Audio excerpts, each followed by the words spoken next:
When you think about racial equality and civil rights, which political party comes to mind? The Republicans or the Democrats? Most people would probably say the Democrats, but this answer is incorrect. Since its founding in 1829, the Democratic Party has fought against every major civil rights initiative and has a long history of discrimination. The Democratic Party defended slavery, started the Civil War, opposed Reconstruction, founded the Ku Klux Klan, imposed segregation, perpetrated lynchings, and fought against the Civil Rights Acts of the 1950s and 1960s. In contrast, the Republican Party was founded in 1854 as an anti-slavery party. Its mission was to stop the spread of slavery into the new Western territories with the aim of abolishing it entirely. This effort, however, was dealt a major blow by the Supreme Court in the 1857 case Dred Scott versus Sandford. The court ruled that slaves aren't citizens, they're property. The 7 justices who voted in favor of slavery, all Democrats. The 2 justices who dissented, both Republicans. The slavery question was, of course, ultimately resolved by a bloody civil war. The commander-in-chief during that war was the first Republican president, Abraham Lincoln, the man who freed the slaves. 6 days after the Confederate Army surrendered, John Wilkes Booth, a Democrat, assassinated President Lincoln. Lincoln's vice president, a Democrat named Andrew Johnson, assumed the presidency. But Johnson adamantly opposed Lincoln's plan to integrate the newly freed slaves into the South's economic and social order. Johnson and the Democratic Party were unified in their opposition to the 13th Amendment, which abolished slavery, the 14th Amendment, which gave blacks citizenship, and the 15th Amendment, which gave blacks the vote. All 3 passed only because of universal Republican support. During the era of Reconstruction, federal troops stationed in the South helped secure rights for the newly freed slaves.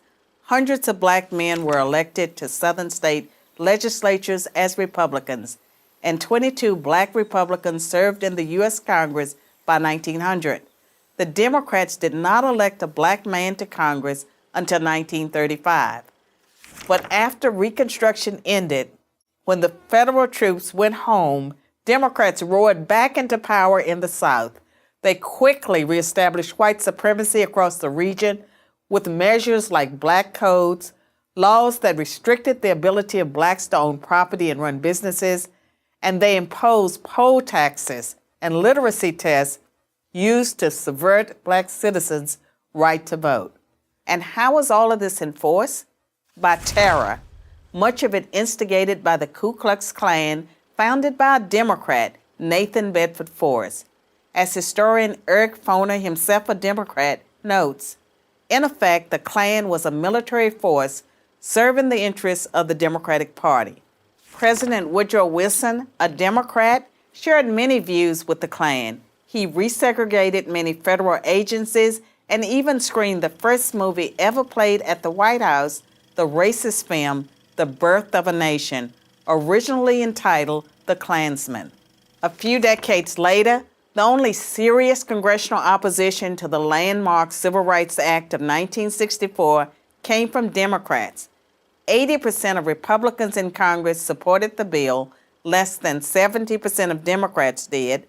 Democratic senators filibustered the bill for 75 days until Republicans mustered the few extra votes needed to break the logjam. And when all of their efforts to enslave blacks, keep them enslaved, and then keep them from voting had failed, the Democrats came up with a new strategy. If black people are going to vote, they might as well vote for Democrats, as President Lyndon Johnson was purported to have said about the Civil Rights Act. I'll have them voting Democrat for 200 years. So now, the Democratic Party prospers on the votes of the very people it has spent much of its history oppressing. Democrats falsely claim that the Republican Party is the villain when in reality it's the failed policies of the Democratic Party that have kept blacks down.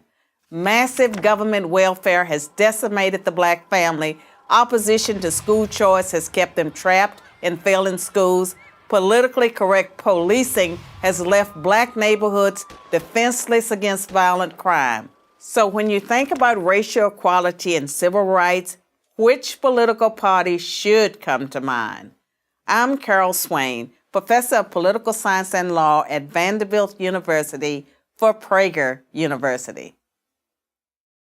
Thanks for watching. To keep our videos free, click here.